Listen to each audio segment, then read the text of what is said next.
Do you believe that people truly grasp how addictive a lot of the food that we eat every single day actually is? No, they obviously they don't grasp the fact that the food we eat can control our behavior, and and we have different motivations in the brain, and that as you get acclimated to this food that is so calorically dense and creates such a strong caloric rush, it actually alters brain structure and function and makes you more dependent or on those foods, both physically and emotionally. So I think that food is a powerfully addictive substance, and I don't even call it food. I call it food spelled backwards, which is doof. You got to be a doof to put those non-food. We're talking here about the addictive nature of numerous things we can talk about, but a lot of it is white flour and sugar and oil and fried foods. And of course, fatty animal foods, which also put a huge caloric rush in the bloodstream. What I'm saying is that if you're living in a natural world and you're eating foods that were adapted to natural species of animals, including humans, you couldn't get that many calories into the bloodstream at one time. We need processed foods in order to put so many calories in at one time. And it's completely unnatural for the brain. And it creates an effect on the opiate or dopamine centers of the brain, these centers of the brain that are involved with with addiction, even of drugs.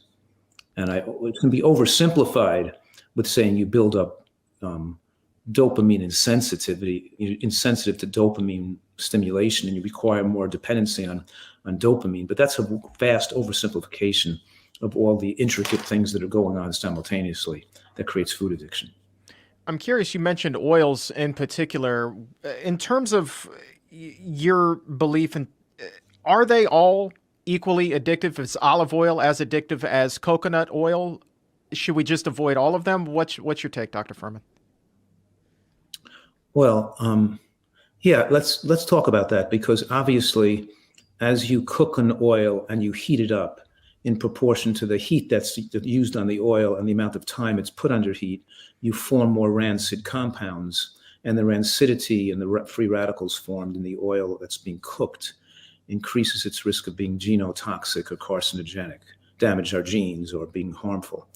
But even, let's say, extra virgin olive oil is still fattening, and fat on the body is detrimental to human health and longevity. And in proportion to the body fat percentage goes up, so increases in proportion your risk of life-threatening cancers. So there's no such thing as a healthy overweight person. That's just a myth that people want to believe in because they don't really, they have too much, they don't have enough knowledge and wisdom to know an robust emotional health in order to eat healthy enough to lose weight. And it's so difficult for people who are addicted to food to lose weight. So they give up, and if they're going to give up and they fail and they're giving bad information, then they have to take care of their cognitive dissonance, their discomfort, by thinking it's okay to be overweight. And there's a lot of obvious messaging out there telling people, just be comfortable with who you are. You can't lose weight anyway. And just be a healthy overweight person, and don't worry and about all the stress involved in trying to diet and eat healthfully. And then there's a message out there. And I'm saying that it's not really accurate. It's not an accurate message. Certainly we have compassion for an understanding of people who have difficulties eating healthfully. But if we want to help them and have the most amount of goodwill for them, they need a lot of information that they could have the capacity to make their selves both healthier and happier. There's a lot of wisdom teaching here that people need to have to be able to comply with a healthy diet. But getting back to your original question about oil, is that when we eat such a concentrated calorie that enters the bloodstream so rapidly, it tells your body to store fat, because the body doesn't tolerate having a huge amount of calories in the blood. It has to get the calories out of the blood. So we can't put a huge amount of fat in the blood at one time and expect your body's going to break down fat cells. It's going to store fat. So eating oil tells the body to store fat. And turning on fat storage mechanisms, it stops fat breakdown. And it's usually additional calories. In other words, we're not talking about putting oil on people who are starving and can't get enough calories to eat. We're talking about people putting an extra 500 calories of oil on top of their diet, which already has adequate calories, and that leads to them being overweight. And it could prevent weight loss for days, even if they calorically restrict. They're still not going to lose weight because the oil turned on the fat storage mechanisms. But oil also drives, because it enters the bloodstream so rapidly, and because you created such a high caloric rush, that is brain as a brain stimulating substance. The high caloric entry in the blood stimulates the brain and makes you over time dependent or not feeling normal unless you eat foods that have such a high caloric rush. You get acclimated to and dependent on the caloric rush. So now you need to eat after a meal. Like if I don't have something sweet, or I don't have something that's more caloric, something like French fries or a piece of cheesecake or some ice cream, I'm not satisfied.